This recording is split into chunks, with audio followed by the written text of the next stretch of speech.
Ford company को भारत से पंगा लेना पड़ गया महंगा। भारत को कंगाल समझकर भागी थी कंपनी।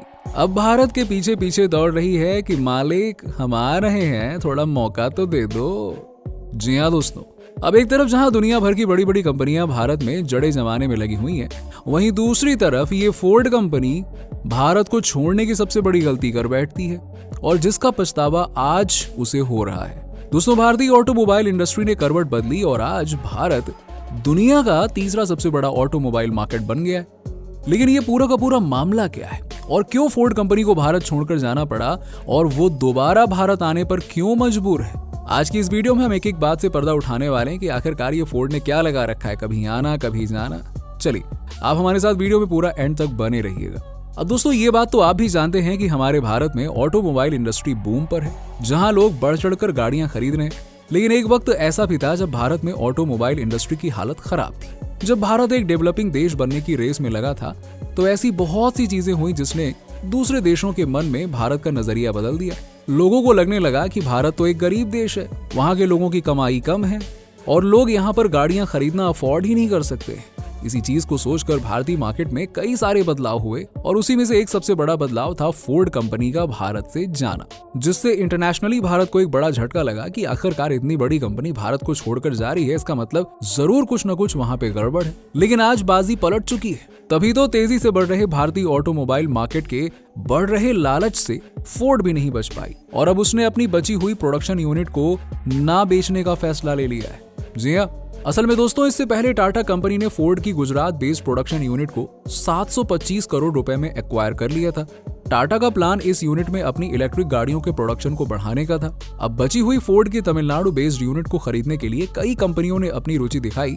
यहाँ तक कि चीन की मॉरिस गैरेज के अलावा ताइवान की बेलफास्ट और भारत की महिंद्रा जैसी कई सारी कंपनियां फोर्ड से उसकी प्रोडक्शन यूनिट को खरीदना चाहती थी, लेकिन कोई भी नतीजा नहीं निकल पाया। और फिर अंत में जब भारत की JSW ने इस नई यूनिट को खरीदने में अपनी दिलचस्पी दिखाई, तब जाकर फोर्ड कंपनी की अकल ठिकाने में आई और तब जाकर उसे समझ में आया कि ओ तेरी, ये तो बहुत बड़ी भूल कर बैठे हैं।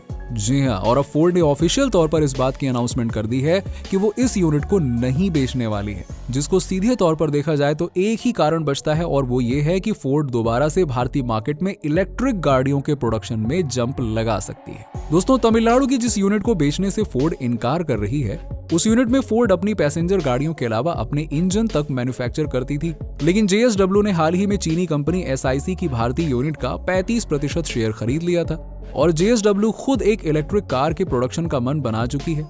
यही कारण है कि वियतनाम की VN फास्ट के अलावा JSW खुद एक प्रोडक्शन यूनिट की तलाश में है। वैसे आपको बता दें कि फोर्ड कंपनी ने इससे पहले भी यानी कि 2022 में भी भारतीय बाजार में लौटने का मन बनाया था।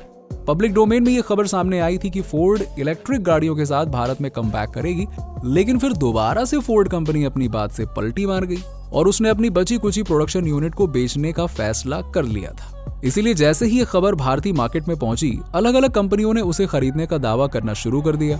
पर अब फोर्ड कंपनी अपना मन बदल चुकी है। दोस्तों, इन सारी चीजों को देखकर एक बात तो पक्की है कि भारतीय मार्केट को लेकर फोर्ड कंपनी पूरी तरह से कॉन्फिडेंट नहीं है। यही कारण है कि 2 साल बाद भी अमेरिका की ये कंपनी फैसला नहीं ले पा रही है कि भारतीय मार्केट में टिकना चाहिए या फिर नहीं। ऐसे में एक सवाल ये भी खड़ा होता है कि भारतीय मार्केट में तहलका मचा चुकी फोर्ड कंपनी ने क्यों भारत से जाने का फैसला किया था। तो दोस्तों, जानकारों का तो ये कहना है कि एक टाइम के बाद फोर्ड कंपनी ने अपने कस्टमर्स को बेहतर क्वालिटी और फीचर्स देना बंद कर दिया था और उस दौरान मार्केट में हुंडई, टाटा और मारुति सुजुकी ने कम कीमतों में बेहतर फीचर्स वाली गाड़ियां बनाकर कस्टमर्स का दिल खुश कर दिया था, जिस वजह से फोर्ड का कस्टमर बेस टूट गया था और फोर्ड कंपनी की सेल्स लगातार गिरती चली जा रही थी। इसीलिए उसने भारत से जाने का फैसला कर लिया था। लेकिन अभी फिलहाल के लिए तो फोर्ड इस प्लांट को अपने पास ही रखने वाली है। लेकिन अभी पक्के तौर पर कुछ भी कहना मुश्किल है कि फोर्ड कब से भारत में अपना प्रोडक्शन शुरू करेगी। यहाँ तक कि ऐसा भी माना जा रहा है कि फोर्ड आगे चलकर इस यूनिट को एक्सपोर्ट मार्केट के लिए भी इस्तेमाल कर सकती है। ऐसी मार्केट जहां आज भी डीजल और पेट्रोल गाड़ियां ज्यादा इस्तेमाल में लाई जाती हैं। ऐसे में अगर फोर्ड ने अपनी पिछली गलतियों से सीखा होगा तो इस बार उसे अपनी गलतियां सुधारने का मौका मिला है क्योंकि भारतीय ऑटोमोबाइल इंडस्ट्री में जो बूम आज आया है वो आज से पहले कभी नहीं आया था। और फोर्ड से पहले अमेरिकी कंपनी जनरल मोटर्स ने भी 2017 में भारतीय मार्केट को टाटा बाय बाय कह दिया था, जिसे लेकर ये कंपनी आज तक बहुत पछता रही है। अब दोस्तों ये तो हुई अमेरिकन कंपनी की बात, जो कि बिन पेंदे के लोटे की तरह इधर उधर अपने फैसले में लुढ़क रही है। लेकिन आने वाले समय में अगर रशियन कंपनी भारत में निवेश करती दिखे तो हैरान मत हो जाइएगा, क्योंकि रूस का एक बहुत बड़ा इन्वेस्टमेंट प्लान शुरू हो चुका है, जिसके चलते भारत में अब तक की सबसे बड़ी पेट्रोकेमिकल प्लांट सेटअप होने वाली है। भारत और रूस का ये जॉइंट वेंचर यूरोपियन मार्केट को अंदर तक खिला देगा, क्योंकि ये एक ऐसा मार्केट है जहां की पेट्रोल केमिकल इंडस्ट्री को खास तौर पर ऑयल प्रोड्यूसिंग देश और चीन मिलकर चलाते हैं। लेकिन अब भारत ने भी इन सभी को मुंहतोड़ जवाब देने की ठान ली है और सीधा रशिया के साथ आगे बढ़ने का फैसला किया है। दोस्तों आने वाले समय में ये इंडो रशियन जॉइंट वेंचर पूरे मार्केट में उथल पुथल मचाने वाला है। अगर आज के समय में देखा जाए तो पेट्रोकेमिकल इंडस्ट्री को खास तौर पर दो केमिकल्स डोमिनेट करते हैं, जिसमें से एक है पॉलीएथिलीन और दूसरा है पॉलीप्रोपिलीन। इसे आप इस तरह से समझ सकते हैं कि जितने भी पेट्रोकेमिकल का प्रोडक्शन दुनिया भर में होता है उनमें से 7% पेट्रोकेमिकल्स पॉलीएथिलीन और पॉलीप्रोपिलीन होते हैं। ये वही केमिकल्स हैं जिनसे प्लास्टिक पॉलीथीन्स बनकर तैयार होते हैं। इन दोनों केमिकल्स का प्रोडक्शन दुनिया भर में इस हद तक हो चुका है कि डिमांड से ज्यादा सप्लाई खड़ी हो चुकी है, और यही वजह है कि इन दोनों केमिकल्स का प्रॉफिट मार्जिन आज के समय में काफी कम होता जा रहा है। दोस्तों अगर हम यूरोपियन मार्केट की पेट्रोकेमिकल इंडस्ट्री को देखें तो उसे चीन और ऑयल प्रोड्यूसिंग देश डोमिनेट कर रहे हैं। लेकिन अब कहानी में बहुत बड़ा बदलाव आने वाला है, जहां रूस और भारत हाथ मिलाकर इसी डोमिनेंस को खत्म करना चाहते हैं। खास खबर ये है कि इंडो रशिया कंपनी और न्यारा एनर्जी साल 2024 के पहले क्वार्टर से ही 4.5 लाख टन कैपेसिटी की पॉलीप्रोपिलीन प्लांट ऑपरेशन करने जा रही है, जिसका सबसे बड़ा नुकसान ये है कि पॉलीप्रोपिलीन की ओवर सप्लाई को ये और इन्वेंट्री से भर देगी, जिससे केमिकल्स के दाम और नीचे आ जाएंगे। अब क्योंकि भारत में इसका ओवर प्रोडक्शन शुरू हो जाएगा, जिस वजह से भारत और रूस की ये सांठगांठ चीनी सप्लायर्स को कड़ी टक्कर दे सकेगी।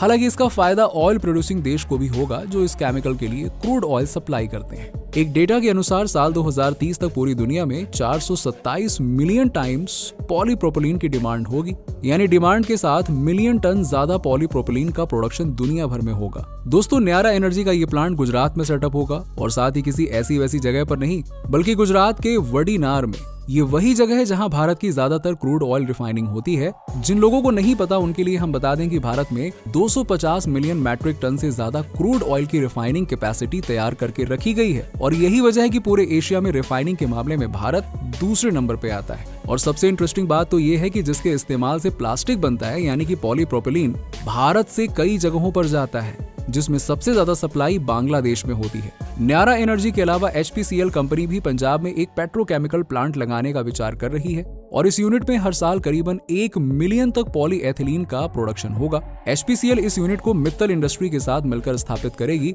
और इस यूनिट को भी साल 2024 के मिड से ऑपरेशनल कर दिया जाएगा। पर दोस्तों अभी तो ये सिर्फ शुरुआत है। आने वाले समय में भारत हर एक इंडस्ट्री में अपनी डोमिनेंस दिखाता हुआ नजर आएगा। वैसे आपको भारत की बढ़ती इकोनॉमी के बारे में क्या कहना है, कमेंट सेक्शन में कमेंट करके जरूर बताइए। अगर आप इसी तरह की इन्फॉर्मेटिव और इंटरेस्टिंग वीडियोस देखते रहना चाहते हैं तो चैनल को अभी सब्सक्राइब कर दीजिएगा। धन्यवाद।